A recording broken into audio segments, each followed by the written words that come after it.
Benvenuti, io sono Andrea e questo è Vea Spazio Miniature. Come vi avevo anticipato, in questo video andiamo a parlare di Human Interface Be a Better Human, pubblicato dalla Post Industrial Game. Ho avuto con me questo gioco per molto tempo e nonostante avessi provato a giocarlo svariate volte, erano troppe le regole non chiare che spesso durante il gioco mi costringevano a fermarmi e non godermi la parte narrativa che è in sé la chiave di questa esperienza. La prima versione del regolamento era estremamente non chiara e lacunosa e i video di gameplay risultavano anche poco chiari ed in molti casi errati. Ultimamente stavo preparando la mia versione di gameplay, ma pochi giorni dopo sono stato contattato dalla casa editrice chiedendomi se volessi dare un'occhiata al nuovo regolamento. Ebbene, eccoci qui stasera a vedere insieme cosa è cambiato e come questo finalmente lo ha reso un gioco più divertente. Seguitemi al tavolo per una partita insieme. Missione 3.0.0. Lenka si sta risvegliando da questo sonno cibernetico indotto e deve come prima cosa sconfiggere questo Black Site Agent per prendere il primo obiettivo. Prima di tutto inizia il turno e la prima fase è quella del cyber warfare. Quindi anche se può sembrare magari rilevante in questo primo turno, io direi comunque di prenderci le nostre tre risorse, perché una è dovuta al fatto che è l'unico personaggio cosciente e due sono dovute a questa caratteristica che ha qui nell'angolo. Quindi abbiamo tre, andiamo a pescare le nostre 5 carte dal mazzo Borg Cyber Warfare e non che si possa fare molto con 3 risorse di sistema, però quantomeno possiamo andare a installare uno di questi due programmi di difesa, quelli col bordo giallo. Ad esempio questa qua costa 3 installarla, quindi la andiamo a mettere nella nostra Tactical Network pagando le nostre 3 risorse. E a questo punto, fase del mondo reale, dobbiamo entrare in corpo a corpo con la gente. Per essere in corpo a corpo ovviamente basta essere in un riquadro adiacente. La missione in particolar modo ci dice nelle regole speciali che il Black Site Agent non si sta aspettando questo attacco e quindi dobbiamo girarlo sul lato cripple con delle statistiche minori. E inoltre avremo il vantaggio di pescare 3 carte Can Do e scegliere quella che ci torna più comoda, ovvero il 9, quella più alta ovviamente. E questo 9 si va a sommare alla nostra capacità fisica che è 5. La gente ovviamente farà una reazione di dodge che gli dà più 3 alla velocità, quindi va a totale 6, più un'altra carta Can Do. Quindi 6 più 4, 10, mentre noi siamo a molto di più. Quindi abbiamo vinto noi lo scontro e dobbiamo andare a pescare un'altra carta per stabilire dove lo colpiamo. E lo colpiamo in uno che sarebbe le gambe. L'armatura è 3, il nostro danno, perché siamo a mani nude, è 5 meno 2, 3, però il minimo è comunque 4, quindi è 4 meno 3, 1 è la ferita che andiamo a infliggergli. Essendo 1 il massimo di ferite che ha il Black Site Agent, lo abbiamo sconfitto. Quando sconfiggiamo, quando inferiamo una ferita o ammazziamo qualcuno, si pesca una carta adrenalina che ci servirà dopo e quindi lo rimuoviamo dal gioco. In più dice la regola speciale che nel momento in cui lo uccidiamo peschiamo il nostro obiettivo e andiamo a leggerci il trafiletto. Siccome abbiamo pescato un obiettivo, ricordiamoci di pescare un'altra carta adrenalina. A questo punto la missione ci dice che noi otteniamo la chiave di tutte le porte di primo livello, quindi tutte queste si sbloccano e siccome quando prendiamo un obiettivo la nostra attivazione termina, si ricomincia il turno, perché il protocollo di sicurezza è 0, quindi non appariranno altri nemici e quindi la fase op 4 non avviene e ritocca di nuovo all'inizio, cioè la prima fase, la cyber warfare. In questo caso controlliamo la nostra tactical network, non ci sono virus, quindi possiamo procedere con il conteggio delle risorse. Le risorse sono di nuovo 3 come prima e in questo momento abbiamo sempre queste carte. Ci potrebbe tornare utile, però non abbiamo sufficienti risorse, ci potrebbe tornare utile installare un booster al programma di difesa. Se noi lo installassimo qua pagheremmo 2, ne otterremmo 3 e andremo a 4. Questa la scartiamo, il che vuol dire che con 4 risorse che abbiamo adesso ci possiamo andare a installare questo virus che potrebbe tornarci utile dopo, attivandolo con solo 2. non possiamo fare molto altro, quindi torniamo nella fase del mondo reale, ci muoviamo con la prima azione, 1, le porte si aprono gratis, 2, 3, 4, 5, con la seconda azione possiamo muovere fino a 2 perché abbiamo già mosso, io direi di mettersi qua e prendendo il secondo obiettivo la nostra attivazione termina, ma comunque era finita, e ricordiamoci subito di pescare un'altra carta adrenalina. Siamo a 3, 6, 7, quindi non dobbiamo fare nessun test di overdose. A questo punto il trafiletto della missione ci dice che entrano in gioco i nostri amici, che andranno collocati qui nell'ascensore. Sono disarmati e questa porta è bloccata, quindi non possono fare molto, e io devo andare all'altro obiettivo lì per attivare il prossimo stato di missione. Però potrebbe essere una cosa da fare quella di venire prima a sbloccare la loro porta. Abbiamo comunque attivato l'obiettivo, quindi la nostra attivazione termina, loro non possono fare niente in questo momento, non appaiono nuovi nemici perché il protocollo di sicurezza è sempre 0, le porte si richiudono nella fase di ripristino e ricomincia il nuovo turno. A questo giro però, nella fase Cyber Warfare, oltre che andare innanzitutto a ritornare a 5 carte, noi otteniamo a questo punto molto più risorse di sistema. Quindi adesso siamo 4 personaggi, quindi 4 risorse di sistema, più una da parte di Morgan, una da parte di Walt, Bombshell non contribuisce, e quindi altre 2, più le altre 2 di Lenka. Siamo a 3, 6, 8 risorse. E potremmo tentare dal remoto di hackerare questo terminale per sbloccare la porta dei nostri amici. Per hackerare un terminale dal remoto si applica un -3 alla forza del programma. Ora noi non abbiamo programmi offensivi, potevamo decidere prima di scartare anche tutte le carte, però in realtà abbiamo installato prima un programma a forza 5 che non è malaccio, e quindi potremmo provare a attivarlo contro il terminale numero 3. Quindi pagheremmo 2 per l'attivazione, 2 le spenderemmo per dare più forza al programma, e in più ci giocheremmo questo booster, ce lo giocheremo associato a questo programma per dare più 3, e questo costa 2 installarlo, quindi questo è quello che andiamo a spendere in totale. Il programma è sicurezza 1, quindi ha una sola carta, un solo programma a difenderlo. A questo punto lo giriamo, accidenti, forza 9, e si pesca una carta per il terminale e una carta per noi. Lo metto un attimo qui così si vede bene. Abbiamo pescato 10, quindi 9 più 3, 12,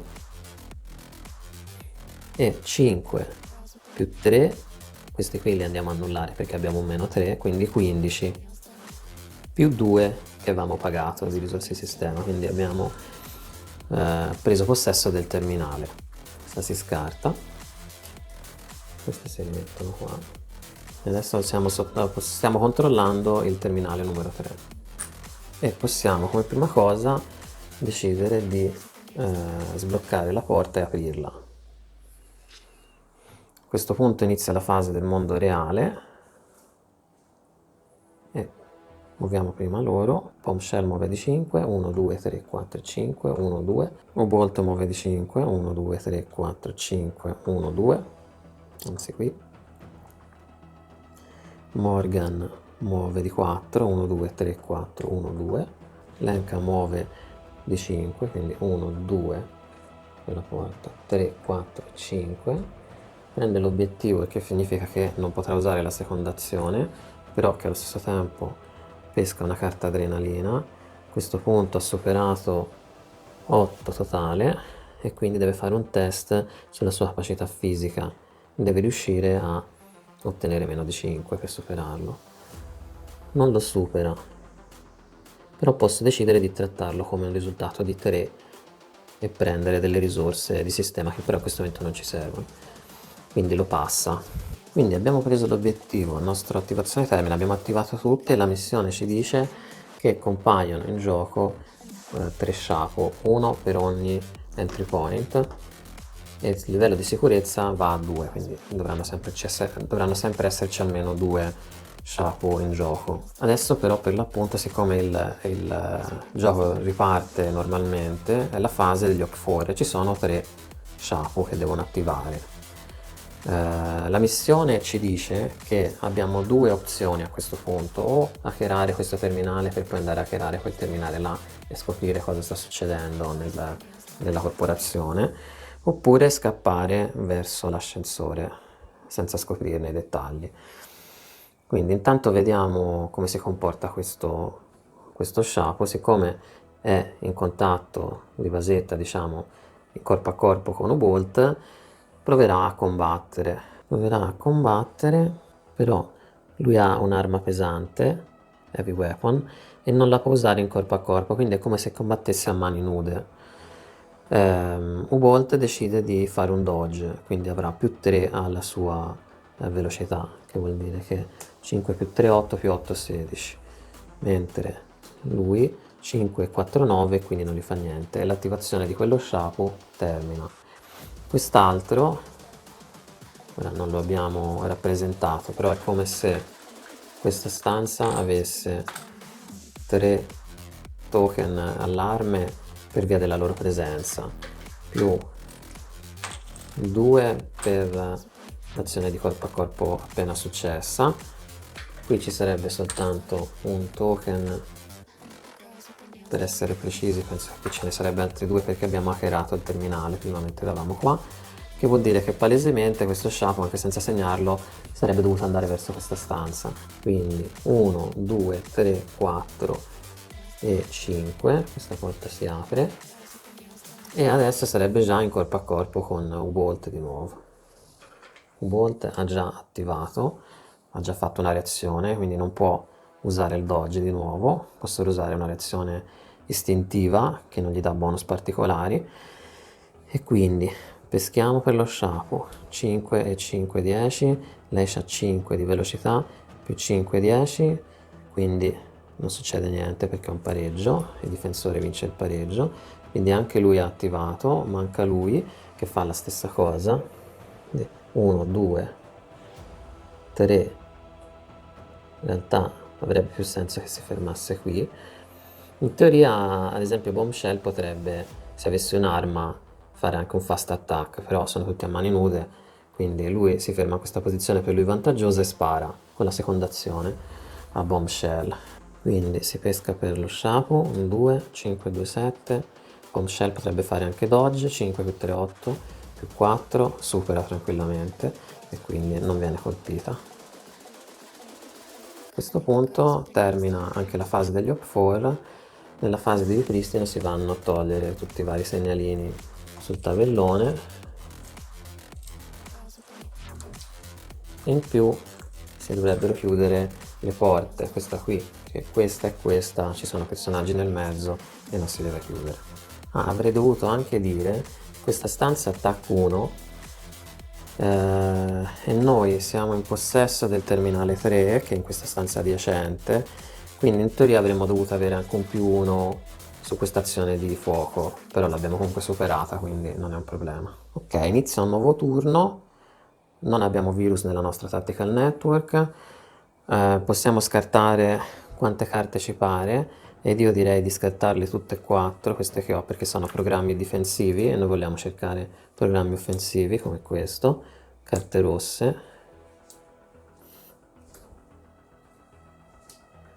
Ok, non è andata molto bene in realtà perché abbiamo già un programma forza 5 lì, quindi quello che vogliamo fare è hackerare quel terminale lì, però non ci siamo in una zona adiacente, quindi dobbiamo farlo da remoto col solito -3 sulla forza, e potremo o utilizzare questa carta, che però non sono sicurissimo che sia corretto perché questa carta in questo momento controlla il terminale numero 3, quindi a scanso di equivoci proverò a usare una nuova carta, però prima di farlo peschiamo la carta che sarebbe a difesa del terminale 4 e andiamoci a giocare un programma sniffer per vedere che cosa c'è sotto, pagando il costo di installazione che è 1. Quindi questa carta si può anche scartare subito. Noi abbiamo le solite nostre 8 risorse, qui sono 4 e 4, 8, quindi abbiamo pagato una per lo sniffer, quindi possiamo vedere che programma è un programma di difesa con ben 7, ho scartato quella sbagliata, devo scartare lo sniffer, quindi noi in attacco ci mettiamo questa, ci giochiamo anche un booster per avere altre 2 risorse, questo ci costa 1, quindi una serve per qui, 3 serve per questo programma, in più ci giochiamo le solite più 2, proviamo a giocare le Kendo Card, per noi, aia, e 9, è abbastanza imbattibile, però noi possiamo pagare fino a una carta adrenalina per pescarne un'altra, quindi paghiamo questa carta adrenalina da 1 per scartare il 2 e pescarne una nuova, 6, a questo punto siamo a 6 più 4 10 contro 9 e 7 sarebbe 16. In realtà potremmo giocarci, ah no 16, in realtà noi abbiamo 12 perché ci sono anche le 2 risorse di sistema, quindi 12 ci potremmo anche giocare su altre 2 carte adrenalina per vincere lo scontro. Ci è costato parecchio, però penso che valga la pena. Questa carta qui che abbiamo pagata ci rende praticamente una risorsa, questa la scartiamo e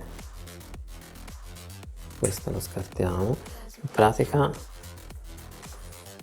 andiamo a controllare anche questo terminale 4, quindi la prima cosa che facciamo è andare a sbloccare e aprire questa porta. Adesso siamo nella fase del mondo reale e corriamo subito 1 2 3 4 accanto a questo terminale per il prossimo turno. Qui nel frattempo dobbiamo cercare di fare un po' di pulizia. La missione ci dice che se riusciamo a ucciderne uno possiamo prendere la loro arma.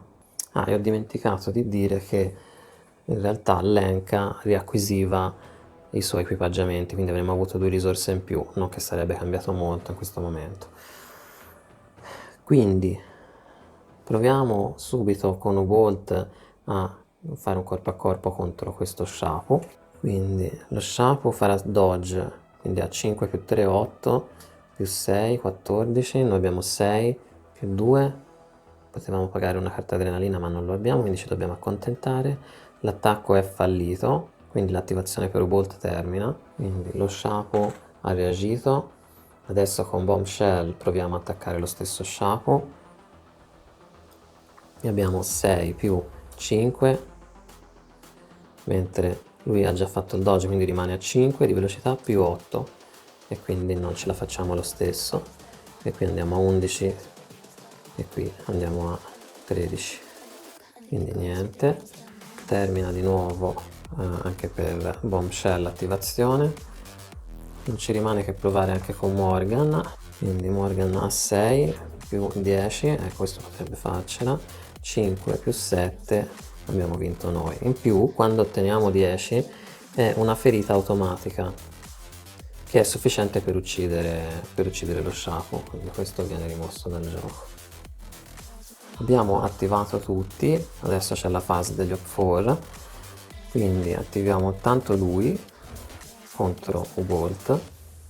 Ubolt farà sicuramente un dodge, quindi avrà fatto la sua reazione e quindi fa, ah cavolo, fa 5 più 1 6 più 3 9, mentre lo Shapu fa 5 più 6, quindi vince e quindi colpisce la povera Ubolt, ma siccome la sua arma non può essere usata in corpo a corpo, sta combattendo a mani nude, che vuol dire che il danno è 4, vediamo su quale parte del corpo.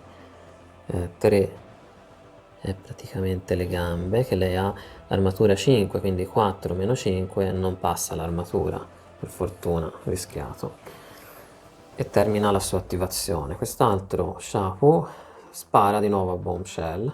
Ci siamo scordati che quando è apparso il 10 dovevamo rimescolare il mazzo. Ricordatevi sempre, quando esce 1 o 10 di rimescolare il mazzo delle carte Kendu. Quindi ricordatevi, è molto importante mescolare perché aiuta a mantenere l'equilibrio della randomizzazione, della casualità del mazzo delle carte. Lo Shapu cercherà di nuovo di attaccare Bombshell Bombshell farà un dodge, quindi va a più 3, 5 più 3, 8, più 5, 13, mentre lui fa soltanto 2 più 5, quindi niente. Ricordiamoci che chi aveva sconfitto questo sciapo può prendere le armi e gli equipaggiamenti di quello sciapo, però probabilmente non sarà necessario, perché quello che succede adesso ricomincia il turno. Noi andiamo a togliere eventuali segnalini. Non ho messo i segnalini allarme perché è abbastanza evidente come si sarebbero comportati gli Op4, e ricomincia il turno e ricontiamo le nostre risorse, che a questo punto sono 10 perché abbiamo anche il più 2 della carta di Lenka. 10. Dobbiamo hackerare quel terminale laggiù, quindi piazziamo una carta a difesa perché la sicurezza è sempre 1 a livello di sicurezza. Noi abbiamo queste due carte qui che però forza 2 non ci piace, quindi le scartiamo entrambe, ne ripeschiamo 5. Le carte Belef non servono a niente se non nella modalità skirmish. 5. Questo 5 ci potrebbe piacere, quindi diciamo che giochiamo questo. Giocheremo questo booster che ci dà più 3 e ci aggiungiamo 2 segnalini risorsa per dare più forza all'attacco. Non stiamo hackerando dal remoto, quindi non ci sono penalità, e quindi dobbiamo pagare 4 più 2, 6. 4 più 2, 6, quindi questo è tutto quello che paghiamo, rimaniamo con 2 risorse. Vediamo contro cosa abbiamo a che fare. Proviamo forza 6 e quindi queste qui le dobbiamo pagare e le togliamo di mezzo. Quindi abbiamo forza 5 più 3, 8, più 2, 10, più la Kendo Card di 7, 17, qui abbiamo 6, più 7, che è 13. Quindi abbiamo hackerato anche in questo caso il terminale. E quando riusciamo in questa operazione, la missione termina e ci dice di andare a leggere la sezione inerente a quella scelta che abbiamo fatto, ovvero non di scappare per l'ascensore ma di hackerare il terminale. Ci dice che la missione è compiuta e che tutti recuperano gli equipaggiamenti di default, che possiamo andare a giocare la missione 4.1.0 e che e che il team riceve un Euroship a caso da utilizzare nella prossima missione. Siamo noi a scegliere chi lo potrà avere del nostro equipaggio. Quindi andiamo subito a pescarne uno a caso. Proxy Hacker, Mental Skill è 7 per il Cyber Shock e più 3 risorse, molto buono. Io direi di assegnarlo subito all'Enka. E quindi questo è quanto per missione 3.0.0, ci vediamo nella prossima missione 4.1.0. Spero che vi aiuti a avere un'infarinatura sulle regole. Sicuramente nella prossima missione vedremo più cose, più casistiche, perché è una missione un pochino più complessa. Spero vi sia piaciuto, ci rivediamo al prossimo episodio.